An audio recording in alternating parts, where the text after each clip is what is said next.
नमस्कार मंडळी, मी नूतन शरद मोहिते, निर्विकार आरोग्याची गुरु किल्ली या यूट्यूब चॅनलवरती पुन्हा एकदा तुम्हा सर्वांचे अगदी मनपूर्वक स्वागत करते। मंडळी, आज आपण आपल्या या व्हिडिओमध्ये साधारणपणे सगळ्यांचा जो कॉमन झालेला प्रश्न आहे किंवा कॉमन झालेला प्रॉब्लेम आहे तो म्हणजे पोटामध्ये गॅस तयार होणे। तर या दृष्टिकोनातून आज आपण महत्त्वपूर्ण माहिती पाहणार आहोत। त्याचबरोबर त्याची कारणे काय, लक्षणे काय आणि त्याच्यावरती आयुर्वेदिक पद्धतीने काय उपचार करता येईल या दृष्टिकोनातून महत्त्वपूर्ण माहिती पाहणार आहोत। म्हणूनच हा व्हिडिओ अगदी शेवटपर्यंत ऐका, पहा आणि आवडला तर लाईक, शेअर, सबस्क्राईब करायला विसरू नका। मंडळी, गॅस तयार होणे याची कारणे आणि लक्षणे सांगता येईल तर हा विकार आजकाल सगळीकडेच आढळून येतो। हा विकार मंद अग्नीमुळे निर्माण होतो। पोटात वायूचा मार्ग अडला गेल्यामुळे हा रोग उत्पन्न होतो।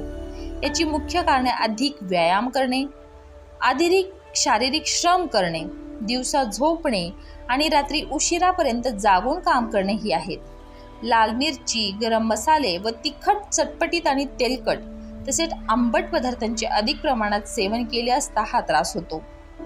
पोटात वायू भरलेला असल्यामुळे भूक क्षीण होते, डोके दुखायला लागते, छाती दुखते, तसेच कोणीतरी करकचून बांधल्यासारखे वाटते। तोंड तसेच गुदमार्गाद्वारे जोरात आवाज येऊन बाहेर वायू पडायला सुरुवात करतो। त्याचबरोबर शरीरामध्ये आळस तसेच बेचैनी आणि व्याकुळता पसरते। कोणत्याही कामात मनही लागत नाही। मग मंडळी, अशा वेळेस आपण काय उपचार करू शकतो तर मधामध्ये 1 चमचा आल्याचा रस आणि 1 चमचा लिंबाचा रस मिसळून चाटावे।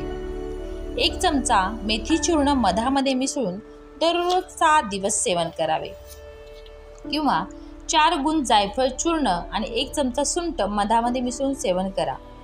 या व्यतिरिक्त अर्धा कप गाजराचा रस आणि 2 चमचे कोबीचा रस मधामध्ये मिसळून अनशा पोटी काही दिवसांपर्यंत घ्यावे।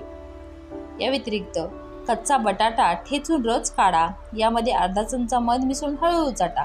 असे उपचार तुम्ही करू शकता। कशी वाटली मंडळी माहिती नक्की कळवा आणि हो, शुद्ध खा, स्वस्थ रहा, मस्त रहा, निर्विकार जगा।